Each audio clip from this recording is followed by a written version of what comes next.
If you have an interest in horses and love learning more about horses, the horse industry, teaching, or even managing your own horse business, then you're in the right place. We would love you to join us on our mission, which is to improve the lives of horses around the world through the education of riders, handlers, and trainers. So get comfortable, listen in, and enjoy. Today we've got Jonna McLean back again. Jonna's a regular guest, always teaching us about horse knowledge, horse behaviour, and a bit of a trainer extraordinaire. Today we're going to be talking about 10 must-known strategies when teaching horses who rush their jumps. How are you today, Jonna? Oh, I'm very well, Glenys. How are you coping with the whole change of circumstance since we last spoke? Bit of the isolation. It's funny because there's lots of things that we can't do, but because we've got online, we can do them. You know, we've got a working party meeting on Monday, to do with the new curriculum, but we can't all go, so it ends up being a bit of a webinar or a online thing. I just think we're lucky that we live in an age where there is so much technology that we can use. Absolutely. I couldn't agree more. I was only saying that the other day that how fortunate are we that we have that technology in place, whereas if it had been 20 years ago, we wouldn't have been able to do any of this. Oh, absolutely. Yep. All right, look, before we get going, I just need to remind everyone about International Horse College and the podcast brought to you by International Horse College. And the mission of International Horse College is to improve the welfare of horses around the world through the safe education of riders, handlers and trainers. Have a look at the wide variety of horse courses now at internationalhorsecollege.com, registered training organisation number 31352. Now, Jonna, these horses that rush their jumps, it's not just a horse problem, is it? It can be a rider problem. Absolutely, Glenys. Remember in our conversation we talked about really making sure that the two factors that affect a rider's nervousness in a particular situation, one is really their physical capability to carry out the task, and the second one is the mental or the knowledge that the person has in their mind that gives them the tools to be able to carry out the physical task. So that's the right we talked about. For the horse, that's exactly right. It is more than likely caused by fear, and can the fear be caused by the rider? And there's no doubt that it can be, because it doesn't take much to make a horse scared, as it doesn't take much to make a person scared, as we've all seen recently anyway. Fear is something that's sitting beneath the surface, just waiting to burst out, and we have to really ensure that we keep the whole approach and execution of what we're doing with horse training as clear as possible, as consistent as possible in the light of contextual change. So that's not always an easy task, and it means that we always have to be thinking ahead. And a lot of coaches I've heard say, it's good to have a plan, because any plan is better than no plan, which is absolutely right. But from a horse training point of view, you often have to be 3 or 4 steps ahead. So that's right, it can be caused by the rider, but if allowed to persist, it can also happen with horses. And the interesting thing about it is that when you see horses free jump, you don't actually see many horses free jump that are established free jumpers. You don't actually see them making the mistake of horses that are really scared, i.e. refusing, running out, running really fast at the jumps, etc. If it's carefully managed, it will stay fairly normal and predictable. And just to clear something up too, a horse that rushes its jumps doesn't do it because it loves jumping. No, well, this is right, exactly, and we like to think that. I mean, I had that said to me many, many times, that early on in my riding life, when I was mixing equestrian with racing, I actually went into jump racing for a while, and much to my parents' horror, in fact, I didn't actually tell them, but they eventually found out. Of course they did. They heard it on the radio and saw it on the TV. But look, it was all about really making sure that you've got a horse that's really keen. And a horse that's really keen is a horse that actually, it takes you to the jump all by itself. And look, in steeplechasing, it's a little bit different, because you do have other horses with you, and so the infectious state of flight is a lot more possible because there are horses around you, of course. But We also were told to believe that, a horse loves jumping when it draws to the fence or takes you to the fence. So, that's sort of got a little bit of rushing written on it potentially, and in a lot of cases, that is what you see, is the horses, when they're scared, run towards the fence. So they don't really love the jumping. They're just trying to get the jump out of the way so the pain is over a smaller time frame. Okay. Now, you've got down here that you start off over poles on the ground. So, someone rings you up and says, Jonna, I've got a horse that rushes its jumps.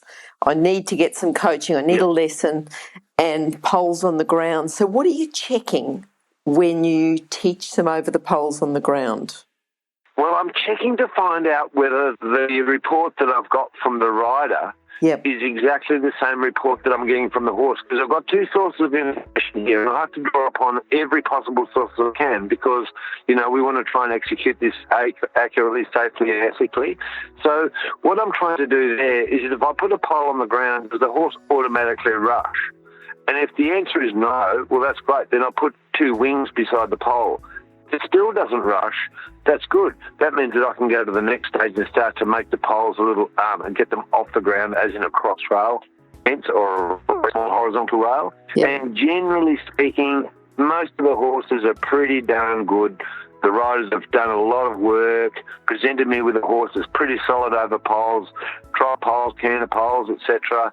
It's really only when we start to have a fence where the horse can't step it, but it actually has to jump it.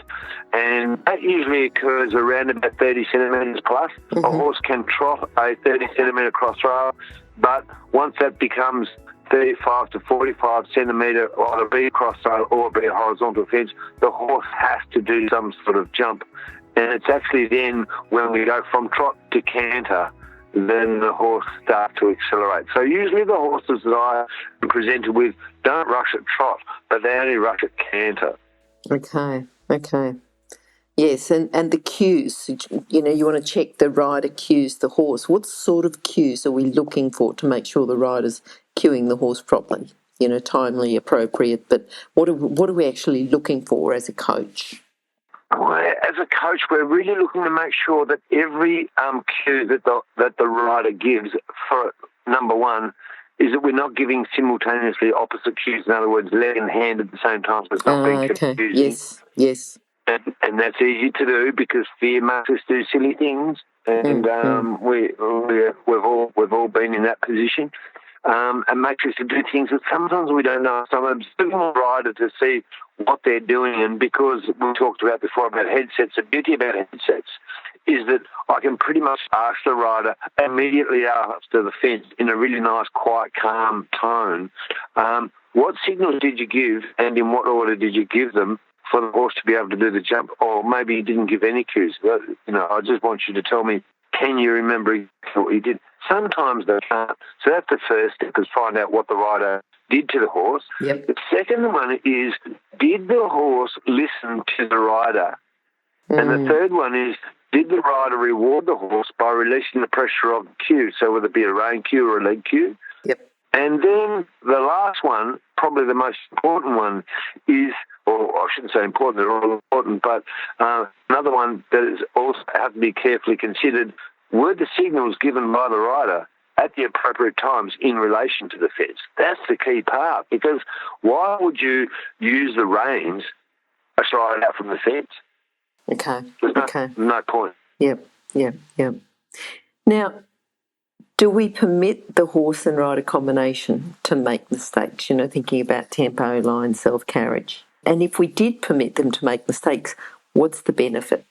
Okay, it's a really good point, and it's not always easy to answer when we're not looking at a particular situation or a particular example. Mm-hmm. However, let's say in a particular example that a horse is rushing into the fence and the rider uses the reins at an inappropriate time, which I would deem to be the last three strides, because we should have already set up the tempo, the stride length and the line by that point and allow the horse to be able to jump over the fence.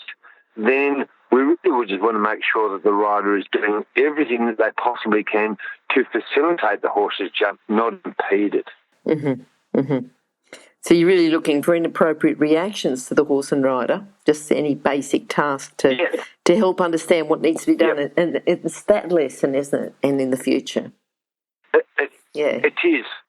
Where we are going with this is if the rider is doing all the appropriate things, and as we said, probably the most important thing that I've ever talked about in our conversations is the art of being able to develop and pursue the self-carriage state. That, to me, is the holy grail. That's the holy grail of my safety. That's the holy grail of my welfare.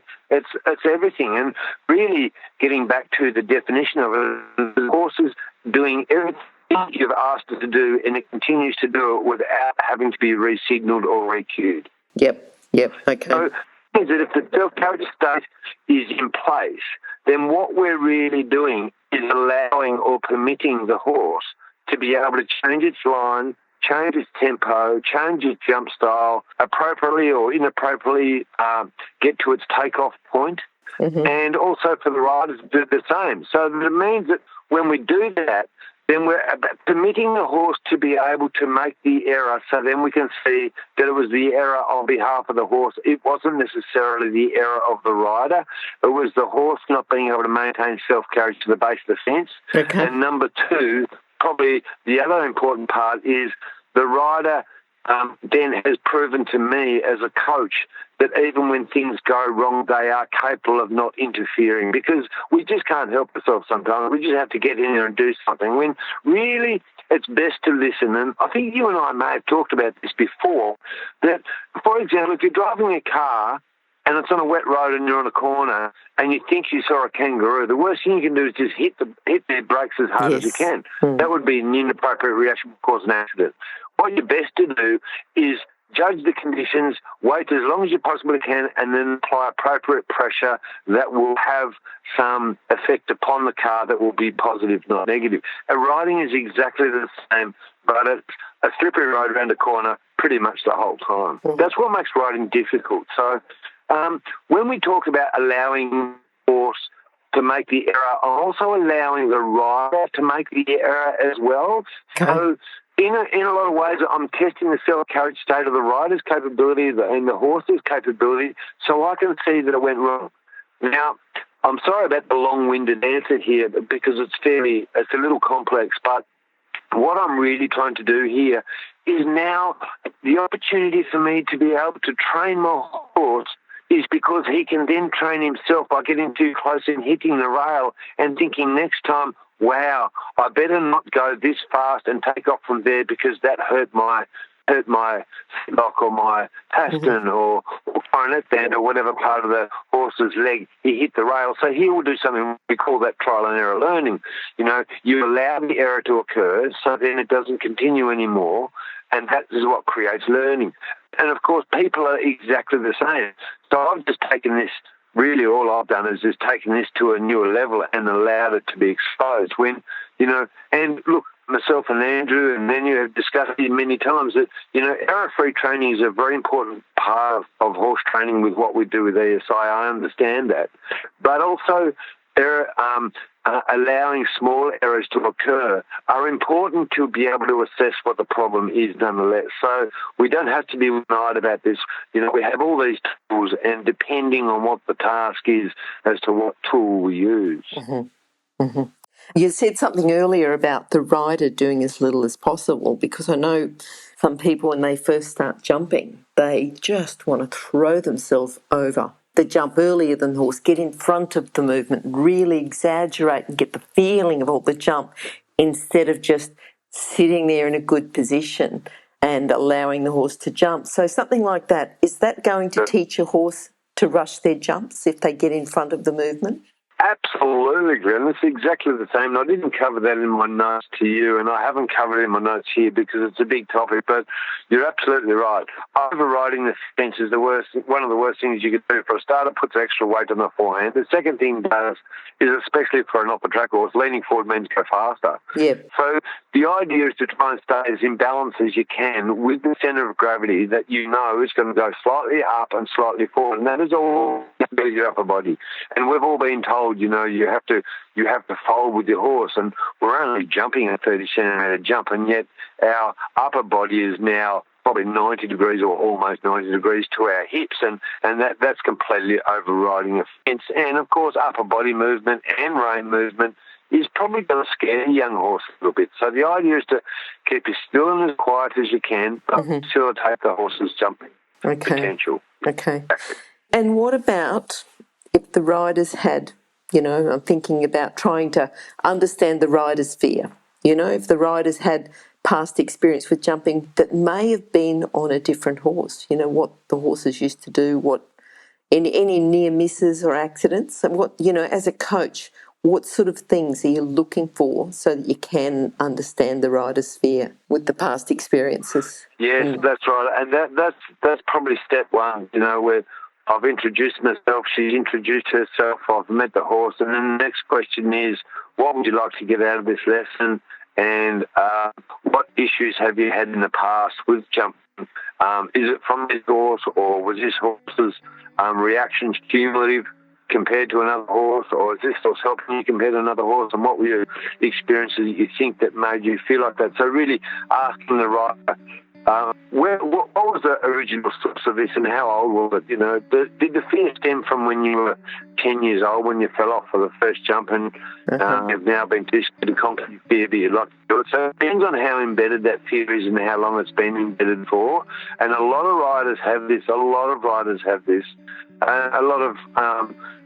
very, very capable riders on the flat say that the reason they don't like jumping is because they had a bad experience. Like that, a lot of people, you would have met thousands of them like me, that say they don't ride horses because their first experience was a bad one. Oh, definitely. Exactly. Yep. The same thing happens with jumping, and it happens with cross country. If your first 10 or 15 or 20 rides of a horse had a really big missing all of that and caused some sort of injury or anxiety or your body mentally as well, then it will go. It's going to go baggage. It has to, until you resolve it and you address it if you wish to. You don't have to, but I always encourage people to chip around the edges of it a little bit in a really safe way. Just doing exercises that I know that the horse is comfortable with, and often I'll just jump on the horse's foot the client. I'll say, look, I'll tell you what I'll do. I'll ride your horse, and I'll try and ride your horse is exactly how I want you to ride it, and I'll overdo that so you can see clearly what I'm doing, and you're mic'd up to me so you'll be able to ask questions as I go. And so I can demonstrate that for you and say, look, if you do this, this is what you'll do. And then I'll also demonstrate for them that if I actually do the wrong thing, what will happen as well. And that could be a positive, that could be a negative, but they need to see both sides of the coin so that they can see that the worst case scenario is this, but the best case scenario looks like that. Okay, because you've talked about doing the wrong thing. So I suppose the rider's fear, the horse's fear is based on that they don't know what to do when, it's inappropriate or something like that, not trained, not automatic. Exactly. And look, we all take this for granted, Glenys, this automatic stuff. And the reason it's automatic is because we've trained it, we've done it so many times. Like we get into a car, first thing we do is put our seatbelt on, etc. And we've learned to do that. But some of us have actually had to learn to put seatbelts on. I had to learn to put seatbelts on. I grew up in a place where seatbelts were not even in the vehicle most of the time. So I had to actually learn to do that. And now I find that it's automatic. I don't think about it. And it's exactly the same with training, that you end up being able to rely on your own training, your own reflexes so well that you can afford to have your brain somewhere else. In other words, wondering, I wonder what flexion and bend I've got for this jump over here because I'd like him to land on the left lead, for example. Whereas if you're a bit worried, you would not be thinking about it. Yeah. I'm just thinking about this whole horses being scared. So the horses being scared, and I know that we're going to cover the refusing and the running out the next chat. This one's just more about the rushing. And, we talked about riders pulling on the reins in front of the jump, then expecting the horse to jump and getting the horse scared. So what starts it off? Does the horse start to go a bit fast and the rider pulls on the reins, or the rider starts to pull on the reins and the horse runs through the aids? How does that, the whole, it sort of seems to be a bit of a vicious circle there. Well, it is exactly a vicious circle, and I think it can happen in all manner of ways. the rider might think the horse is going faster, but it's not. Mm-hmm. Or the horse may be going faster and the rider pulls the reins.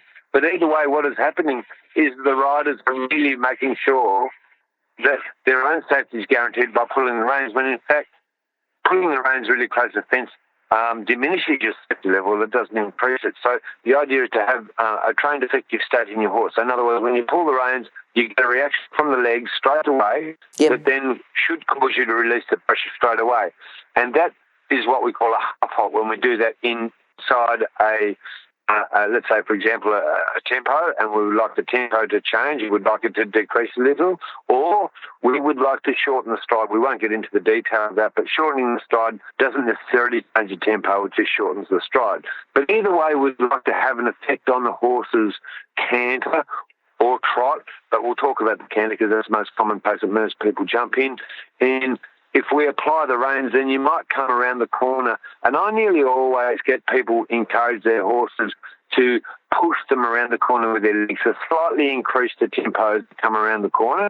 And as they come around the corner, then just ask them to lift the horse's pole. Don't worry about slowing it, but I want your horse's pole to come up an inch or two. And when it's come up an inch or two, straight back onto your normal level of contact, and then nurse that canter and that all the way to the base, and then all you have to do is put your little calf squeeze with your leg and say, now, up the jump. So they're pretty three easy things to remember for people to be able to remember if they're a bit nervous. I'll keep it as simple as I can.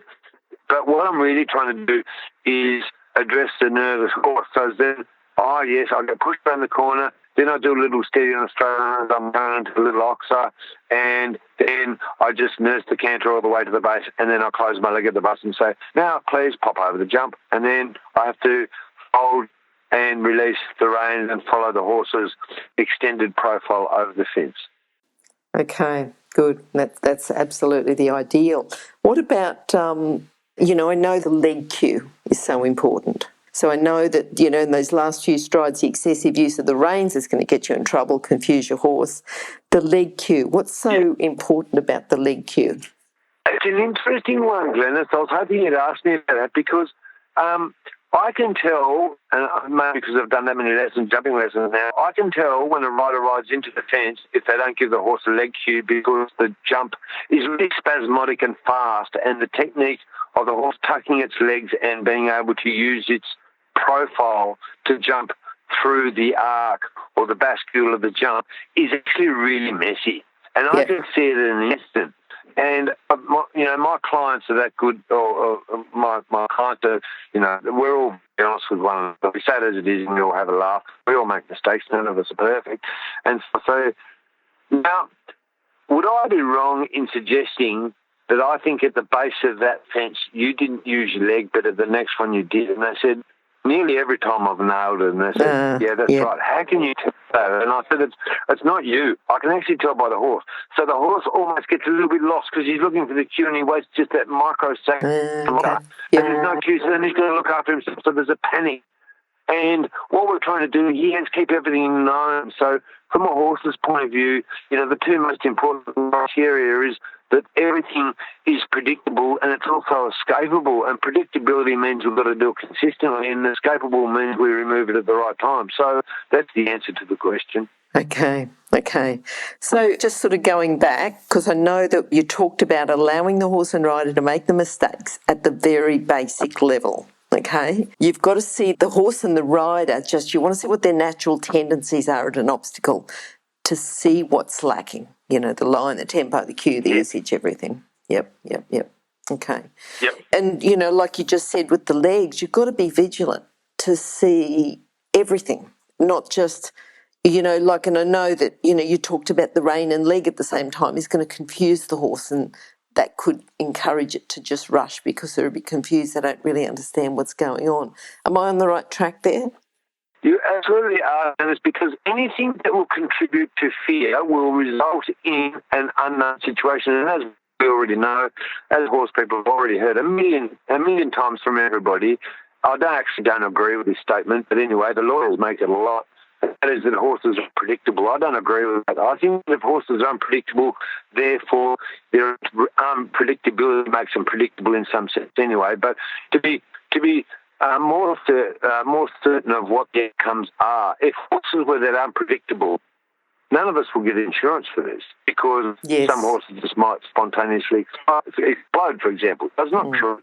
Anyway, I won't split hairs, but what I'm really saying is that the predictability of a horse increases exponentially, in my opinion, the further down the training road it goes. And the training road is actually then always linked to the previous step. And so that means that everything that we do with the horse is contingent upon our ability to be able to train the basic aids. And as you would have heard, and I've heard 1,000,001 times from people and say, oh, well, it really pays to go over the basics. And I always say, for goodness sake, you're on a horse. It's like a plane. If you don't check these things can go wrong. I presume they'll be right, presume they'll be wrong.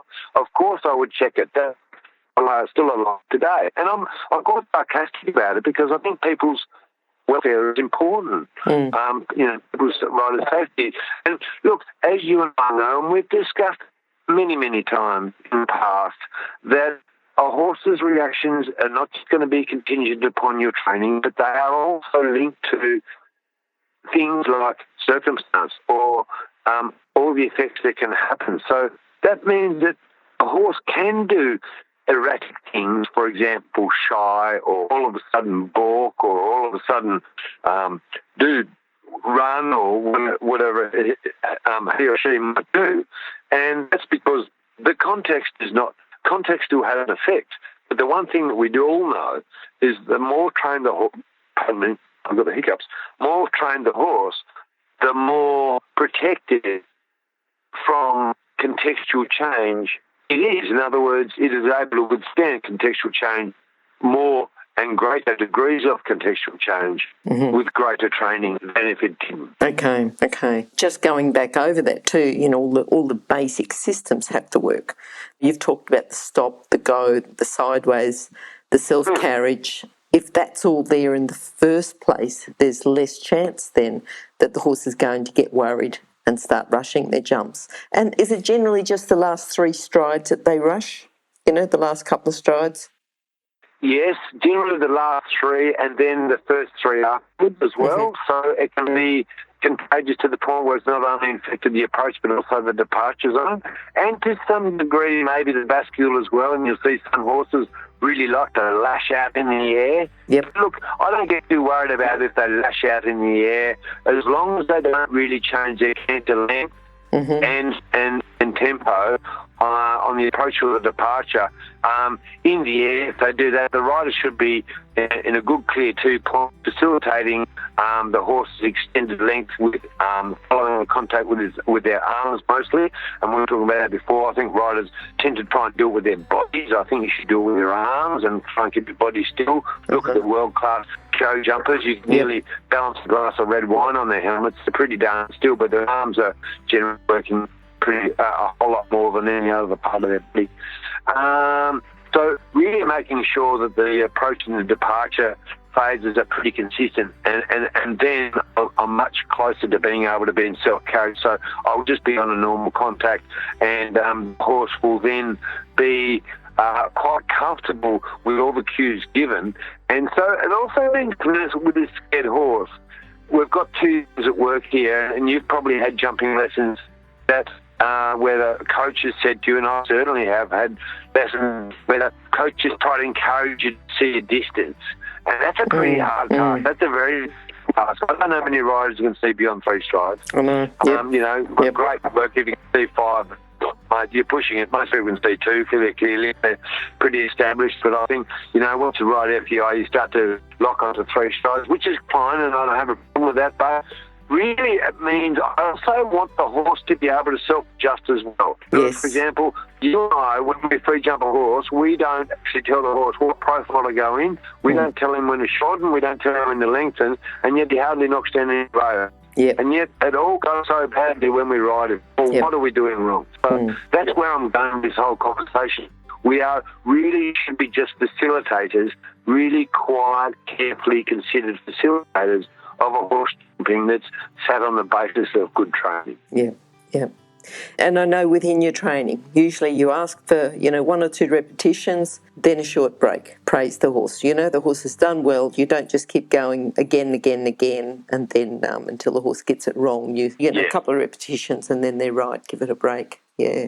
Exactly. I was a fan of that, Glenys, because I'm not doing that I'm doing it primarily for the horses, because the horse has now become quite calm. That's why I've given him a break. He's just done 3 or 4 jumps in a row and given him, that's marvellous. Yeah, come over here and we'll have a bit of a talk.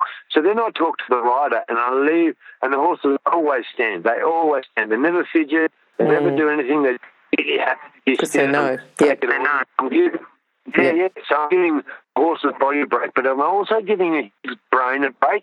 Yep. But then while I'm doing that, I'm also working on the rider's brain and saying, you know why that was really good is because when you were there, you did this and you did that and you released the pressure really through the right time. And I'm really praising the rider for the fantastic effort that they did. How much difference have we made? I'm really, driving that because I need them to be so over the moon with this ride that they are chasing that ride for the rest of their life. Yes. I want them to go away from that lesson knowing full well that they've got a very clear plan of what they're chasing, in what order, what problem to expect, what to do about it, so then they can have this ride again. Because this ride will not come back automatically. And I keep saying that. This ride will go badly tomorrow. So you need to do exactly what we did today, but without me there. That's why I need to ask you this question. Okay. Now, say you've had the rider, they've come in, they've had a great lesson, the horse has shown improvement, the rider's got the idea. How soon then should you book a follow-up lesson for that same horse rider and the same tasks? In an ideal world, I would do it within 3 days. I would probably give the horse a day off.